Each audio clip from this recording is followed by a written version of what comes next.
Bismillahirrahmanirrahim. Alhamdulillah wassalatu wassalamu ala Rasulillah wa ala alihi wa sahbihi man tabi'ahu wa man nasara wa wala. Syukur pada Allah Subhanahu wa taala dengan limpahan kurnia dan rahmatnya pada pagi yang berbahagia ini kita menyambung kembali Asmaun Nabi, iaitu nama-nama Nabi sallallahu alaihi wasallam, dan kita telah sampai ke nama yang ke-15, iaitu nama Nabi sallallahu alaihi wasallam Sayyid. Di antara nama-nama Nabi SAW adalah Sayyid. Apa maksud Sayyid? Sayyid ni maksudnya penghulu atau orang yang memulakan. Orang yang memulakan kemudian diikuti oleh orang lain. Sebab itu dalam hadis Nabi SAW ada menyatakan mengenai perkataan Sayyid ataupun penghulu atau orang yang memulakan kemudian orang lain ikut ini, Sayyidul Qaum Khadimuhum. Penghulu ataupun ketua satu kaum itu orang yang berkhidmat untuk kaum itu. Maksudnya dia sentiasa memulakan perkara-perkara dan orang lain ikut.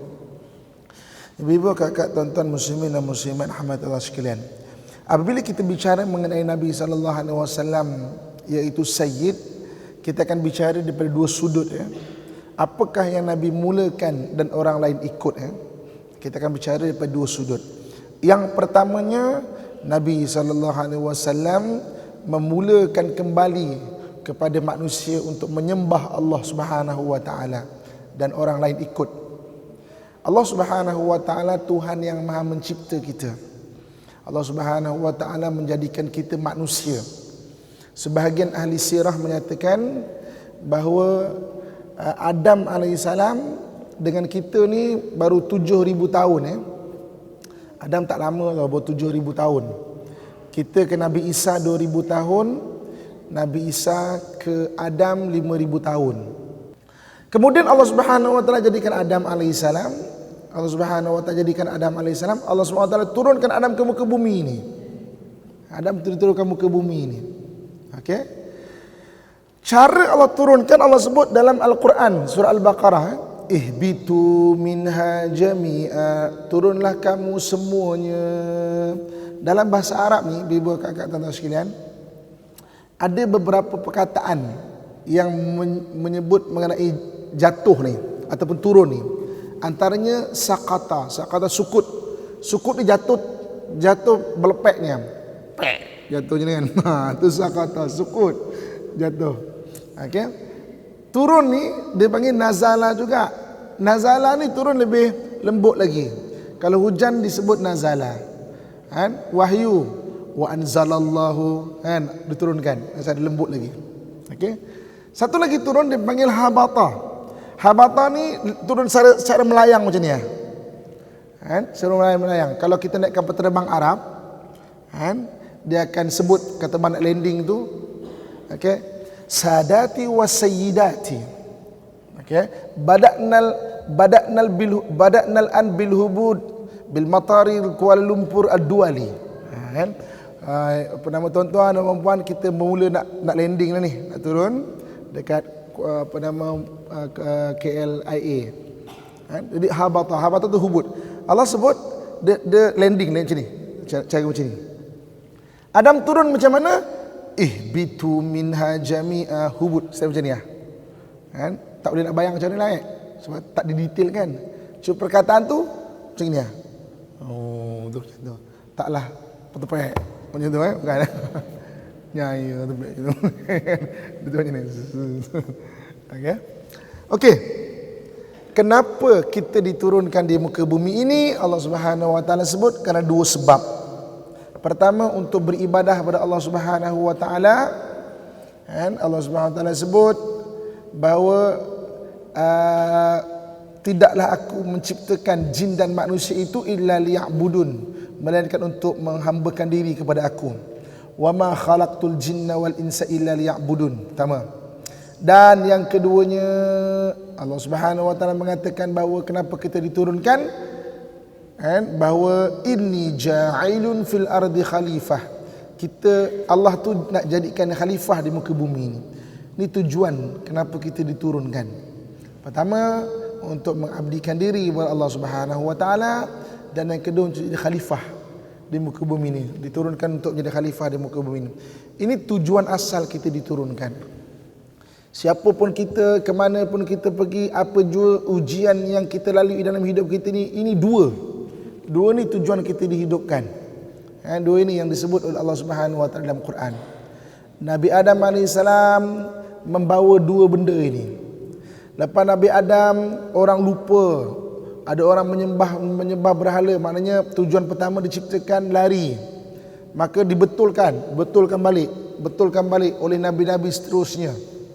Ada satu zaman orang pula terlalu beribadah semata-mata, dipanggil rahib ni ibadah semata-mata. Nabi-nabi datang betulkan balik. Dia kata tujuan kita hidupkan dua, bukan ibadah semata-mata itu, bukan beribadah duduk semata-mata, tapi juga khalifah, bangunkan muka bumi ini. Nabi-nabi datang membetulkan balik tujuan kita dihidupkan.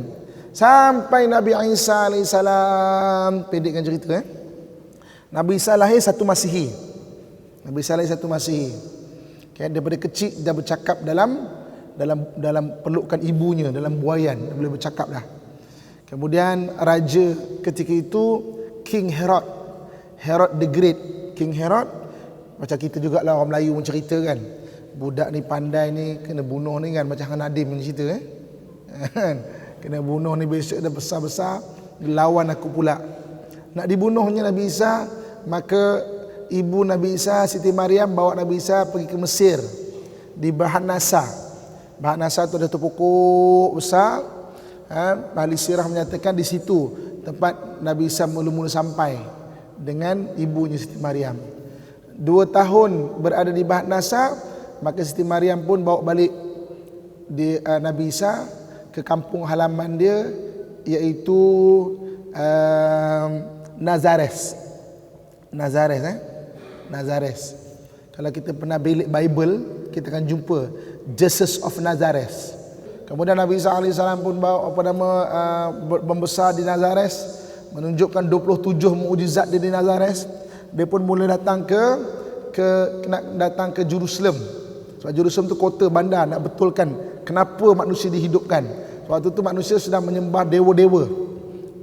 Ahli kitab sudah tidak mengajar untuk jadi khalifah.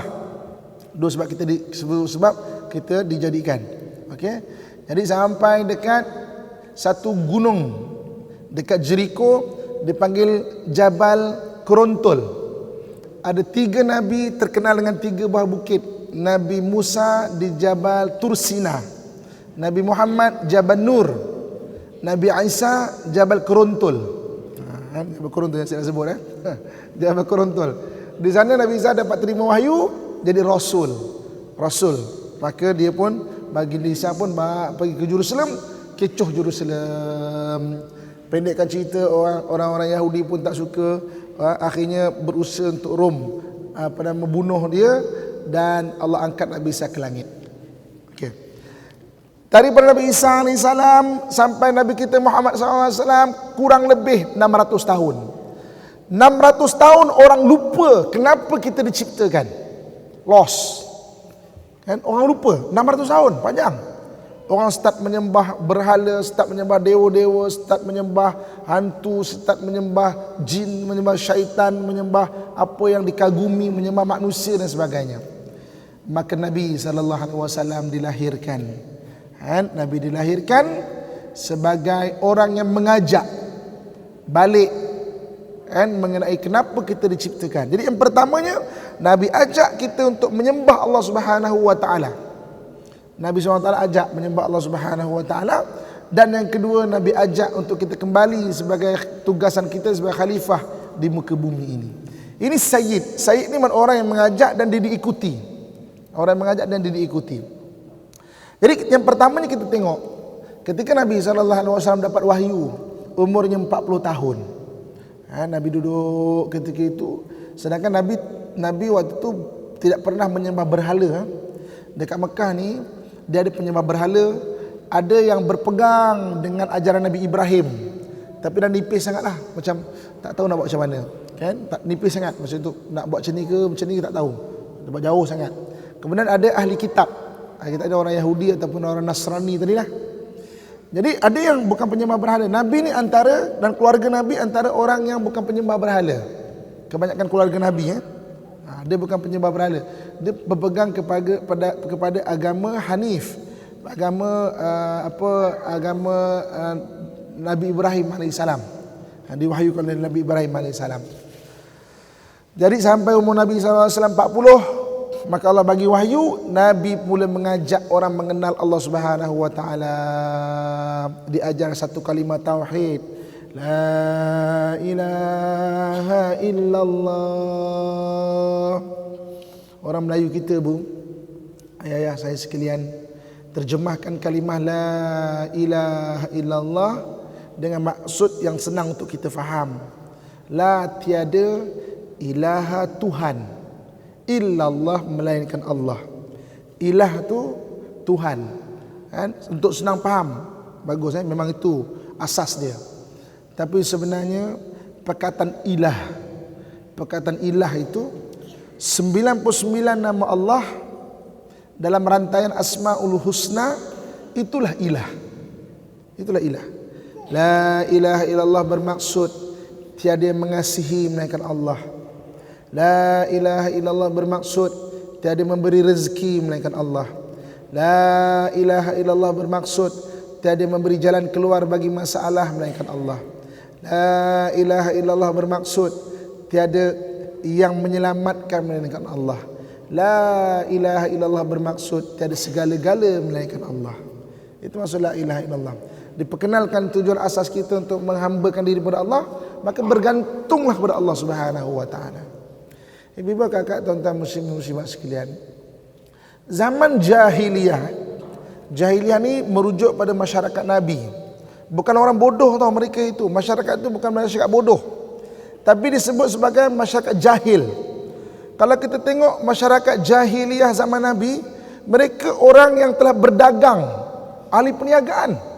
Li'ila fi Quraisyin ila fihim rihlatash syita'i was-saif.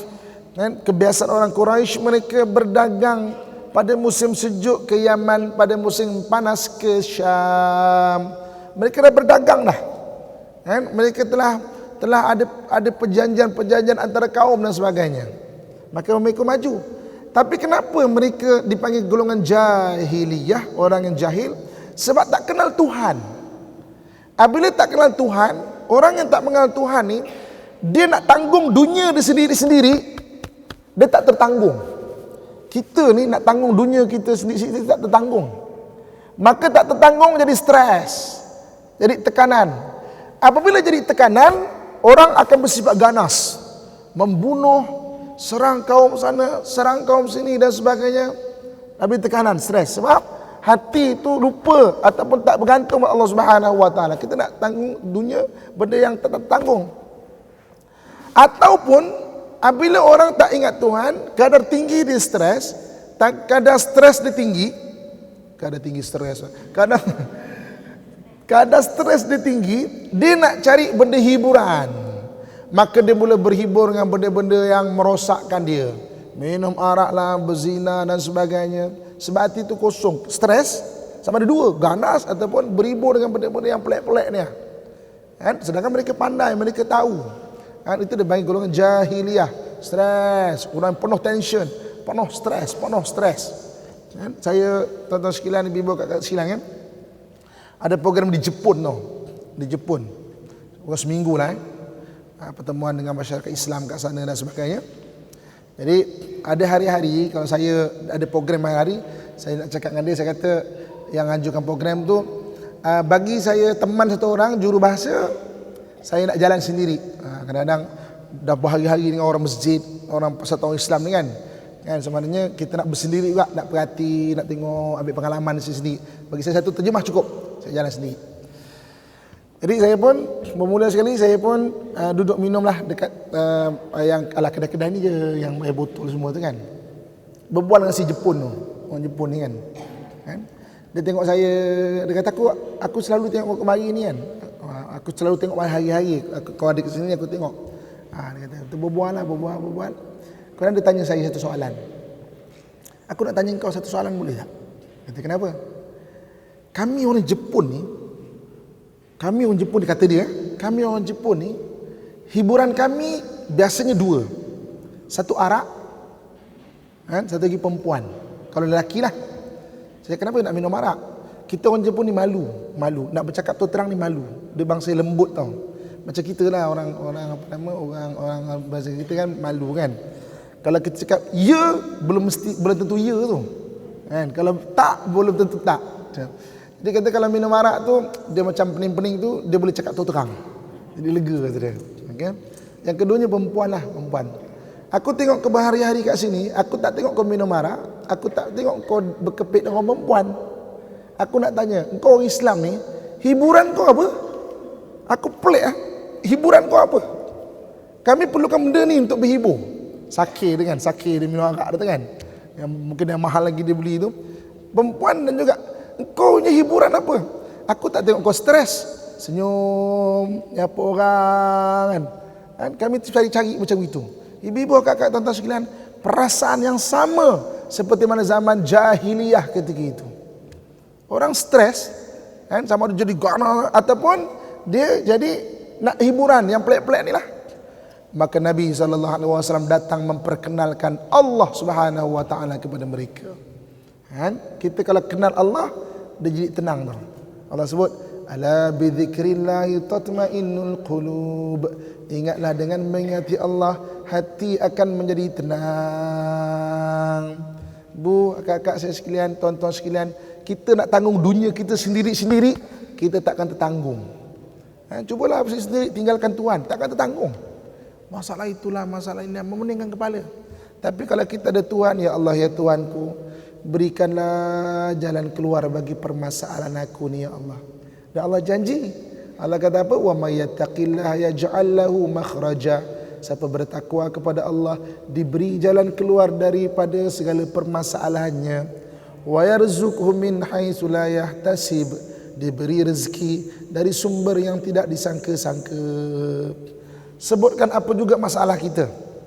Ibu-ibu kakak tuan-tuan sekalian, suami kita dibuang kerja, anak kita memeningkan kepala kita, bergaduh dengan mak mertua, sebut saja masalah kita kan. Bergaduh dengan jiran, kan? Suami tak bagi nafkah, sebut saja masalah kita. Sebutkan saja. Untuk kita tanggung seorang-seorang, kita tak tertanggung. Kita bergantung pada Allah Subhanahu Wa Taala. Ini diajar Nabi Sayyid tunjukkan kepada kita, kan? Macam mana nak balik pada Allah Subhanahu Wa Taala. Angkat tangan, doa minta kepada Allah Subhanahu Wa Taala. Allah yang turunkan ujian kepada kita, Allah akan berikan jalan keluar kepada kita dalam segala permasalahan kita. Angkat tangan, jangan bersendirian mengharungi dunia ini. Kita tak mampu. Sebab dunia ni kan dalam Quran pun Allah sebut, kan? Bahawa dunia ini la'ibun walahun, permainan dan tipu daya. Macam mana kita nak harungi seorang-seorang? Kita dah rancang betul jalan ini, belum tentu betul. Kita takkan mampu tanggung seorang-seorang. Kita ada Allah Subhanahu Wa Taala. Kalau kita tak bergantung pada Allah Subhanahu Wa Taala, kita akan stres, panas. Adapun mencari hiburan dengan benda yang berdosa kepada Allah Subhanahu Wa Taala. So kenal Allah Subhanahu Wa Taala. Angkat tangan, doa, ibadah. Orang yang kenal Allah dia akan tenang. Ibu kakak tuan-tuan muslimat sekalian. Yang keduanya Sayyid. Nabi sebagai orang yang menunjukkan dan orang lain ikut. Yang keduanya iaitu tujuan kedua kita dihidupkan jadi khalifah di muka bumi ini. Khalifah membangunkan muka bumi. Siapa pun kita. Paling tidak peringkat pertama diri kita. Nabi tunjukkan macam mana sebagai khalifah kita kena bangunkan diri kita ni. Kebersihan Nabi ajar direct. An-nadhafatu minal iman. Kebersihan sebahagian daripada iman. Nabi ajar direct, antaranya yang minal fitrah, daripada fitrah gigi gosok, kan?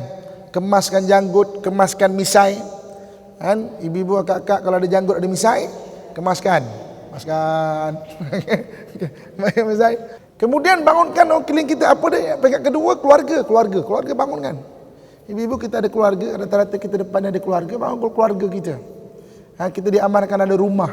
Tak kisahlah rumah kita ke, beli ke, sewa ke, kemas rumah kita. Kan Nabi sebut, nazifu afna abuyutakum, bersihkan kawasan rumah kamu. Itu khalifah. Jangan biarkan sampah tu biar tak terselia macam tu. Kan? Jangan biarkan baki servis kereta suami kita, ada baki lagi tong tu kan. Dah 5 bulan kat situ kan. Dan 5 tong dah kan, sebab 5 kali servis. Satukan, buang yang lain. Kemudian ketiga masyarakat. Bangunkan masyarakat, kita ada masjid. Makmurkan masjid, fikir apa nak bangunkan masyarakat sesuai dengan Islam. Kan? Itu khalifah, dia kena fikir macam nak bangunkan dunia ini. Macam bangunkan sesuatu benda. Kan? Peringkat lebih lagi negara. Lebih negara lagi. Apa yang bangunkan negara? Sebab hubbul watan minal iman, mencintai negara sebagian daripada iman.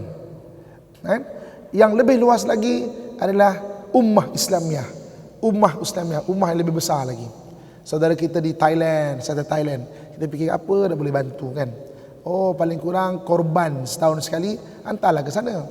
Kita masjid tanpa meninggalkan masjid kita, tapi kadang-kadang masjid kita dah berlebih-lebih kan. Oh, kita hantar ke sana kan? Hantar ke Kemboja, orang Islam kita sana, Palestin contohnya dan sebagainya. Umat Muhammad kelebihannya apa? Umat Muhammad ni bukan saja Nabi kita tu Sayyid, Nabi minta kita berwatak seperti Sayyid juga, berwatak seperti itu. Kan dalam Quran Allah sebut, kuntum khaira ummatin ukhrijat linnas, kamu sebaik-baik umat yang dikeluarkan kepada manusia. Ciri-cirinya adalah kamu tu sentiasa amar ma'ruf nahi munkar dan beriman pada Allah. Maksudnya kita ni sebagai khalifah dan juga hamba Allah Subhanahu Wa Taala, kita sampai kepada orang lain pula. So Nabi itu Sayyid, Nabi nak kita berwatak seperti Sayyid. So hari ini kita kenal Allah, ajak orang lain kenal Allah juga. Kan? Kita kenal maknanya sebab kita berwatak sebagai khalifah, ajak orang berwatak sebagai khalifah juga. Anak kita kat rumah ni yang tengah tidur lepas SPM tu, balik kita kejut dia. Bangun. Kemar rumah tu, bangun. Khalifah bukan kerjanya tidur. Khalifah kena bangunkan sesuatu benda. Kejut. Anak kat rumah tu SPM tu, suruh dia bangun. Ni, kau pergi kerja sana. Mana-manalah kerja, apa semua pergi kerja. Kan rumah tidur jangan. Khalifah dia kena bangun. Khalifah kena gerak satu benda. Kan paling kurang jom pergi kelas ni tengok apa semua. Jangan biarkan dia tidur. Ni cuti sekolah tidur je. Aturkan satu benda itu. Okay, jadi sekian yang baik datang daripada Allah Subhanahu Wa Taala. Yang kurang dalam hati kelemahan diri saya sendiri, saya minta ampun dan maaf. Aqulu qawli ma sami'tum, astaghfirullah li wa lakum wa lisairil muslimin, fa ya fawzal mustaghfirin wa ya najatat taibin. Assalamualaikum warahmatullahi wabarakatuh.